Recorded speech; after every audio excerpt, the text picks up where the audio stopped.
Well, welcome back to the big board. You know, it's kind of bright and sunny today. Gorgeous day, beautiful weather.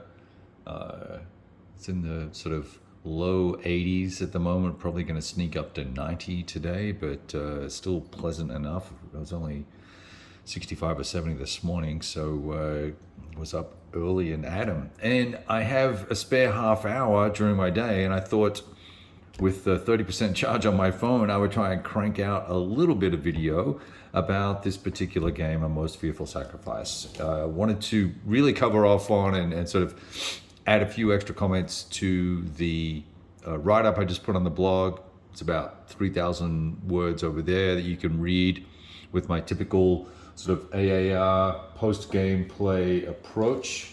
And I probably should grab that sheet of paper so I can list those off as we go here, if I need to.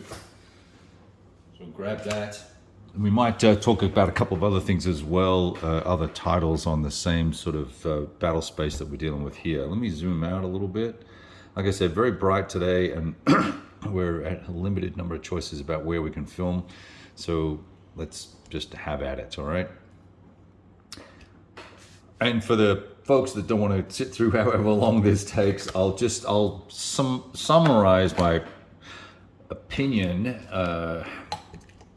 or views on the game thusly. Beautiful components, interesting gameplay, very fluid, very smooth. I think it's quite thematic as well. It gets a lot of things right with the map and the counters and the historical accuracy of the color of the uniforms and all the sort of great stuff. The tactical nuances there for each side with defensive fire and firing and artillery and assaults and the terrain and how that all comes together and the command system.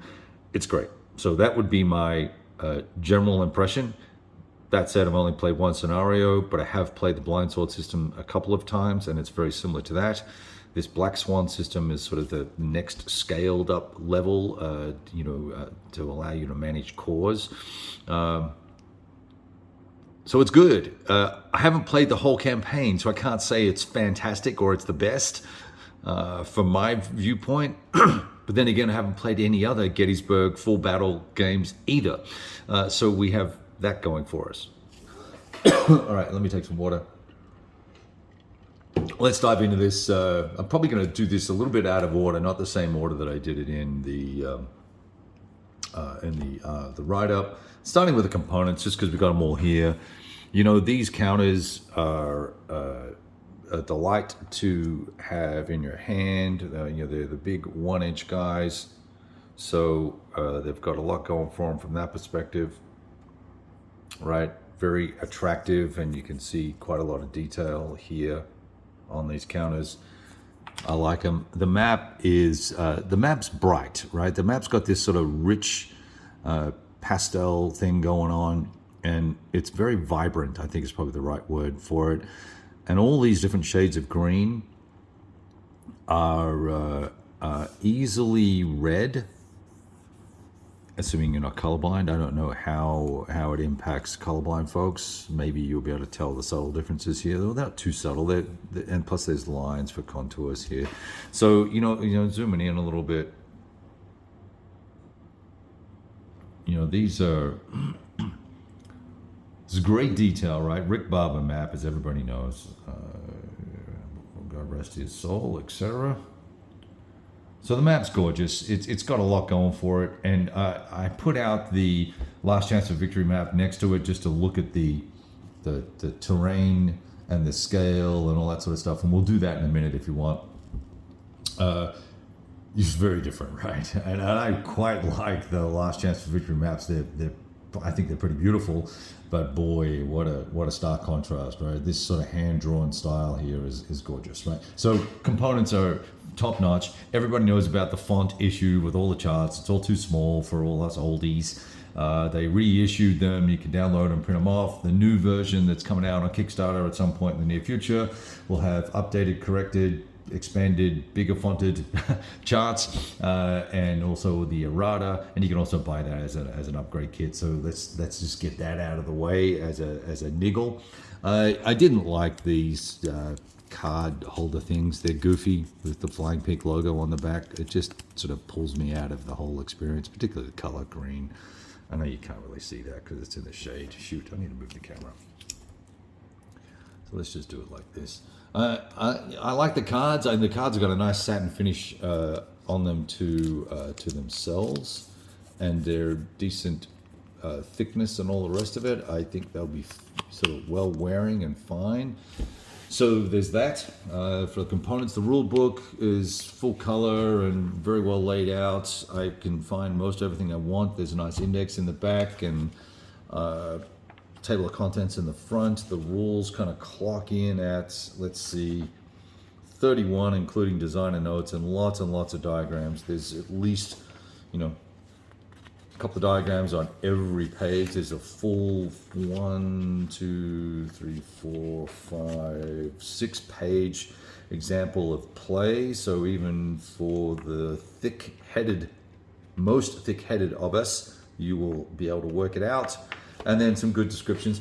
I did bounce around for a few things just because I was assuming my knowledge of the game system, and I was also wanting to verify that I was playing it correctly.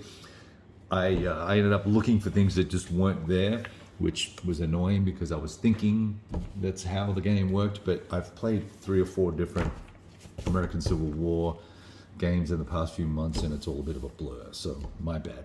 Nothing wrong with the rule book. Great scenario book, 12 plus scenarios. I don't know how many are in there now. I think it's 13. I can't remember. I can't be bothered looking. The action in this game is, it's tense because of the card draw bringing forces to bear. So we've got forces into activity and then to bear. So you've got these charts over here that you spread out, put your core, the divisions of each corps on here. So Anderson is in this particular game scenario is attached to Longstreet. So McLeod's division or corps, I should say, is here. He's going to get priority 1. These group of guys are going to get priority 2. So when I pull a card and I roll, I'll show you how that looks in a second. That's going to drive whether 1 activates or 2 activates or both activate, as the case may be. And then you've got the Union stuff over here in the shadows. Very nice.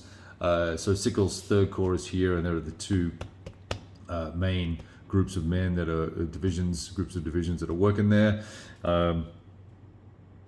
They are divisions, right? And so there's the brigades that then are attached to each of those divisions that we would be interested in from these cards that we play. So the action gets pretty tense pretty quickly. The combat resolves very quickly. We'll talk about that in a second as well.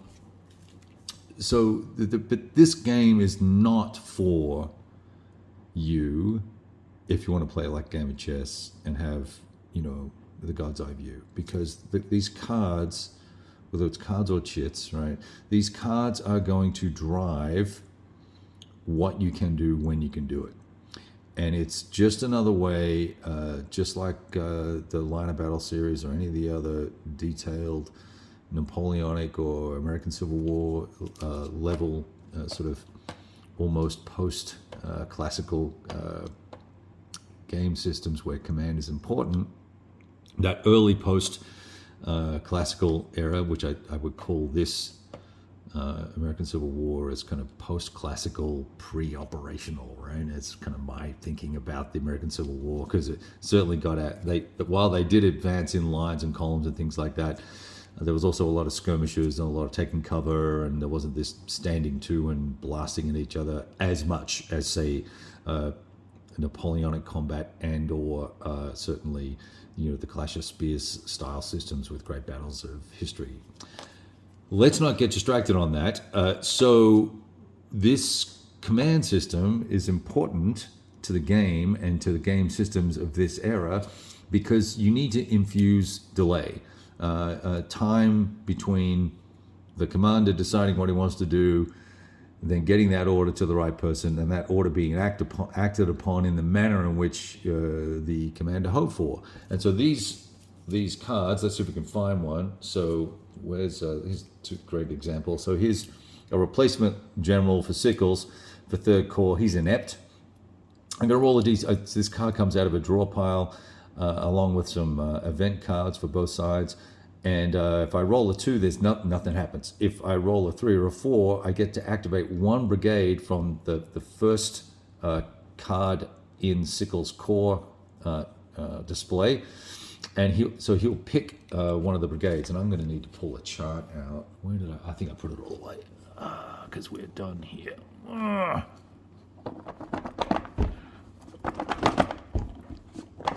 Oh man, this thing's heavy. It's stuck. There we go. Let me just get this chart out so I can refer to it, because I don't know all of the... Oh, here it is. Here, dumbass.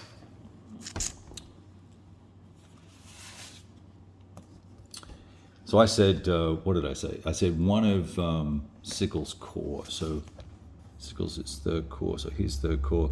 So I've got Bernie and Humphrey's divisions, and I have Humphreys as in the first slot. So I would be able to activate either Carr, Brewster, or Burling as one of my forces based on this card's die roll. And because it's got a red text here, I don't have to roll any more dice. I just go do what I need to do. If I got this here, this division priority number 1, and Randolph's artillery, I would then need to pick up Humphrey's card and look at it and roll the die again and go, okay, what is Humphrey going to be able to do?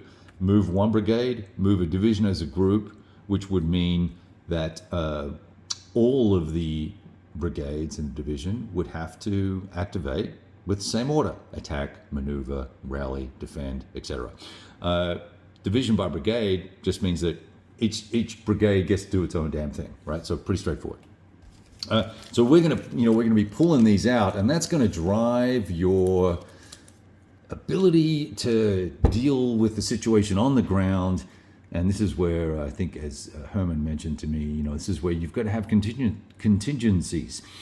What are you going to do? What do you want to do? What are you going to do if you can't do that, right? That type of thing. And I think that really adds a lot when I read anything about the American Civil War and read about a battle or read about parts of a campaign from, even Shelby Foote's. I've got the volumes out right now, sort of skim reading some of them.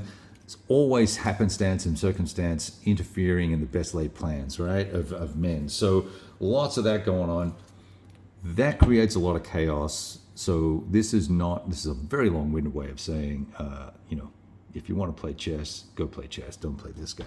But if you love the true challenge of being a commander, this is for you, right? This is pretty interesting, right? I'm kind of getting massively off track here, but I really do like this mode of doing things, because for a solo player, it's great. It keeps you on your toes. You can be planning to kind of, even if you're wanting to favor one side or the other, you can't because of the die rolls that come off of these things here, or because of the circumstances that occur. Now, is that the only chance it's in the game? No, it's not. You get to pick out half a dozen of these event cards that are going to be drawn at various periods of time, and that they might be things like rallying units, or getting to activate one particular brigade again, or a bonus in defense or a bonus on attack, things like that. All of that happens as well. There's a fog of war card in here, and you roll a couple of dice and you get a result, and bad things or good things can happen, but you can place one of the things that happened the last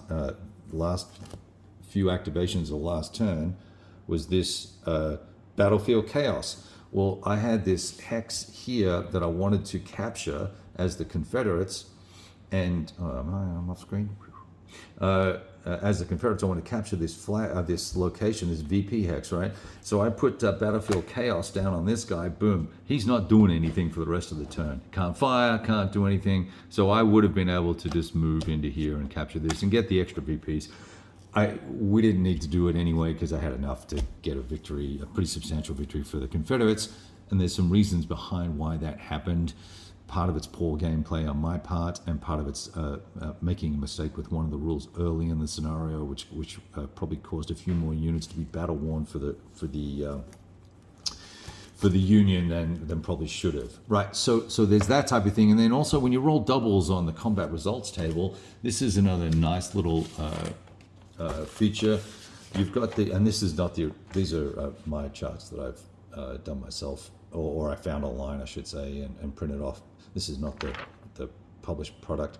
Combat events table, and then close fight resolution. So, if there's a close fight where both sides generate the same type of result, and we'll look at that in a sec, an equivalent result, it's close fight. So you want to roll on this table to see what actually happens, okay?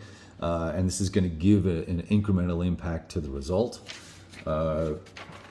This combat events table, when we roll doubles, depending on if it's firing unit, attacking unit, or defending unit, and who's rolling, it's going to give you this scale of results here on the side, from perceived enemy activity all the way through down to frenzy if you roll a 66. Because rolling a 66 is always a good thing in this particular game system. So there's another player aid here that helps you to walk through all the different orders. As I mentioned earlier on, there were a number of different types of orders that you could choose from, and what you were allowed to be able to do with those orders, and how far you move with each of those, and all that sort of good stuff. One of the key aspects of the game is the cohesion or morale of these chaps, right? And that's going to be the number on the right there, the red one, a 2 and a 5.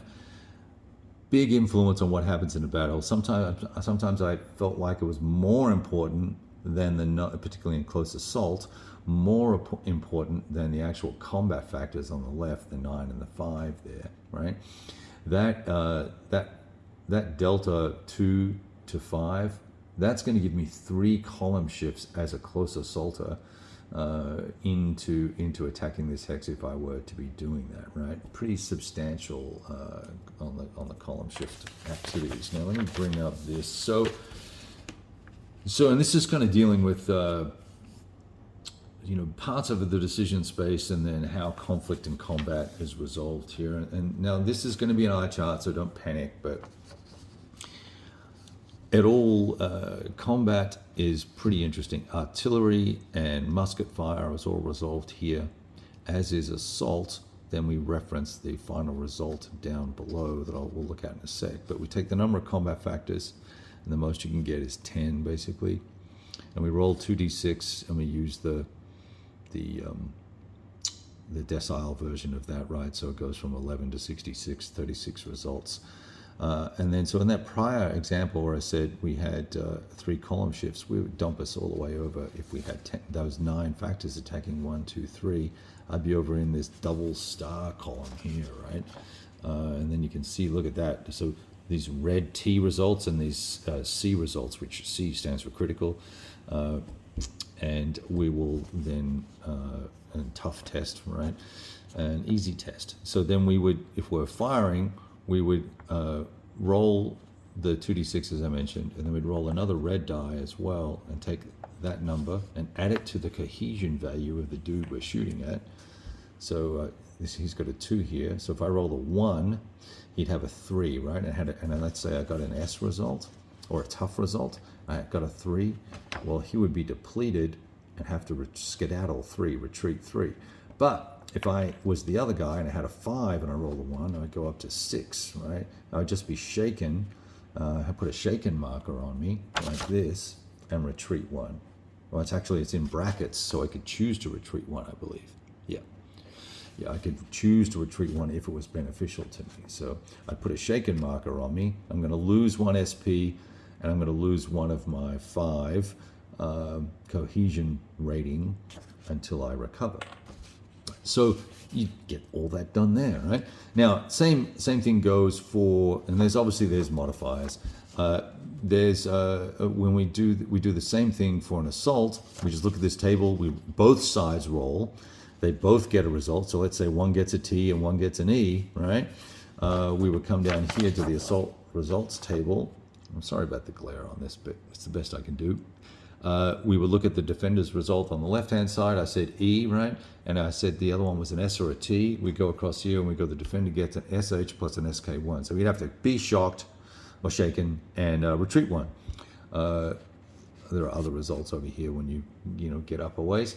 So really nifty little system, all on one page. Boom, thanks for playing. And that's your combat's results table. And so it gives you a nice spread of potential results that can occur. All right, I'm trying to think what else was relevant here for you guys. Objectives are always based on number of dead dudes and geography are captured in this particular game. Makes sense. In this particular battle, the Union lost a lot of formations, a lot of elements from their brigades. Confederates not so much. I've got a couple of other reduced Confederates floating around here as well. But we just got them into a bit of a pickle. We got the Union into a bit of a pickle trying to defend the orchard here. This is all around the peach orchard. And it was... So a couple of things went wrong for me. I kept forgetting to put, when possible, putting my Union forces into a defensive mode, which would give them bonuses on their defensive fire. So there's a mistake.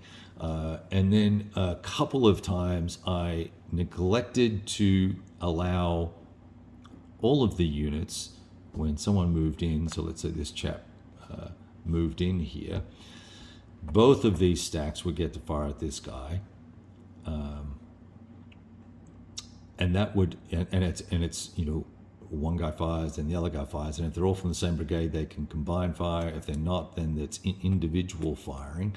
So he might take 2, 3, or 4 shots. He might end up having to retreat, which means he'll scoot away. It means the next guy's got to come up, and he's got to try and get in there. Well, a couple of times I neglected to do that because when we started the game off, I was attacking on the flanks and only attacking one guy at a time, and I only rolled for the hex that he was adjacent to. So I think that kind of compounded the Union losses. That was the first thing I did. Second thing I did wrong was that sort of defensive fire error. And the second was that I left too much artillery in the background here protecting these VP locations. I think when I had the opportunity, I should have brought more artillery up onto the ridge, or drop back potentially and found a better position and let them have the ridge and then looked for an opportunity to counterattack after I shelled them with all my artillery, because I've got quite a bit of artillery here. And if I could apply it effectively, it would have been much better. Instead, what I was doing, the fourth thing I did wrong, was I was trying to counterattack with these guys. And that was a mistake as well. These chaps are not well suited to taking on the Union, especially when these Union guys are mostly 4 rated, and my guys are mostly 3 rated, or there's a big 10 brigade valued brigade, but he's only rated 3. All the arties rated 4, of course. So it was a bit of a beatdown for the poor old Union guys, and that's just kind of the way it worked out. This game is bringing you into the divisional commander's view, and how are you going to try as best you can coordinate all these brigades that you have. You're bonused for keeping them together in certain circumstances by having like units from like brigades adjacent to each other, if that's the way to say that. Basically keeping them together, either stacked or adjacent to each other, helps when you're making cohesion checks and things like that. And it can also be beneficial in other ways as well. So that was critical, I think, and something that the poor old Union also, unless I set them up incorrectly, had a couple of guys who weren't necessarily all together, a couple of brigades that weren't all together. They were a little bit more spread out. So great learning experience for me. Lots of, not as many formations over there being, worked on. I can see that if you're playing the full battle here, you are going to have, a lot of formations on the map, obviously, but then also, big decks are going to take a while to get through. I found that by the time I had gone through the second turn, I believe, turn 3 and turn 4, hour 3 and 4 went super fast. We were flipping cards, we were looking up, going, oh, okay, I know what I'm doing with that. I'm rolling a die. I'm going to move these guys. I know where these guys are now. My biggest challenge was keeping track of who are all these bastards and who do they belong to, right? Which division do they belong to? Because I'm not steeped in the history, which meant that, where'd that chart go? Which meant that this chart was invaluable to me because it's showing you every division and its related brigades and the corps they belong to, and color coded as well. So that was super, super, super helpful. Let's see. The order of battle, I'm sure, is great. I mentioned before in the article I wrote that obviously with all the titles that are out, any major errors would just be laziness, so I'm assuming it's done correctly. And I've actually had a bit of a quick look at the orders of battle for Last Chance for Victory and compared it to this, and they're, 99% the same, even though that line of battle is a little bit more granular in detail. You know what? I'm not going to put the line of battle map out over the top of this and then try and show it. There's too much shadow and stuff on the map. Well, I'll choose maybe this evening I'll do a shorter video and compare the two maps side by side, and we'll kind of go from there. I'm trying to think what else I wanted to cover on this one. One interesting thing is that there is very limited logistics requirements. Excuse me. I think mainly because you're going to be resupplying overnight, right? But there's no rolling box cars and then you're out of ammo for a turn or any of that sort of stuff. I think that's all kind of, unless I'm missing that rule, which is entirely possible. So that you're not seeing it at that scale here because we're dealing with 1 hour turns versus with line of battle that's 15 minutes. So you've got 1 hour turns. You've got 200 meter hexes versus 125 meter hexes over there, and so there's that, right? So that probably is why I was a little surprised there wasn't any ammo management or any of that sort of stuff. You can recover stragglers and recover depleted or battle-worn units as well, both during a rally phase, depending on how you roll, and also bringing those units back onto the map too. By the way, I showed you that all these units were depleted or taken off the map, successful rolls on a rally will potentially bring them back onto the map in their depleted state. So I was just woefully unsuccessful with that endeavor, and hence all the chaps off the map there. Narrative, good. Replayability, obviously significant. Just one, because of the huge number of scenarios. Then number two, you've got this deck of cards thing going on.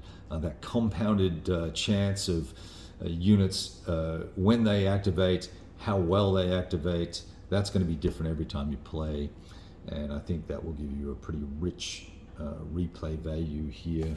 So look, as I said at the very beginning, overall, I think it's good. I don't know if it's the best Gettysburg game ever, but it is certainly right up there in terms of the quality of the components, the gameplay, the way command works. I personally am a huge fan of how this is done. It's a lot more streamlined and easier to grasp and grok than the great battles for the American Civil War, for instance, which I found entirely frustrating and annoying how that all works. I like it just as much as I like Line of Battle's system. I think they also have a fantastic system as well, and it's certainly better than any of the other titles that I've played, and those other systems will just remain nameless. One, because I can't remember them all, and two, I don't want to miss any of them, but I've played 2 or 3 others that just are not as A, high quality as this, or B, as thematic, or C, as nuanced, I don't believe, as this particular game. So I'm looking forward to more of the series. You can probably do away with all of the Revolution games, but do away with all the Revolution games titles that are related to the Gettysburg battle, and because you can play all those scenarios on this glorious map with these glorious counters. So you can sell them off for cheap, and then save your pennies and wait for the next map and the next module that comes out in the Blind Sword series or the Black Swan series, as the case may be. Whew. I think that's it. You guys have a great one. I'm going to now go set up the Peach Orchard scenario for Line of Battle, and we'll see how that plays out versus how this played out. All the best. Later.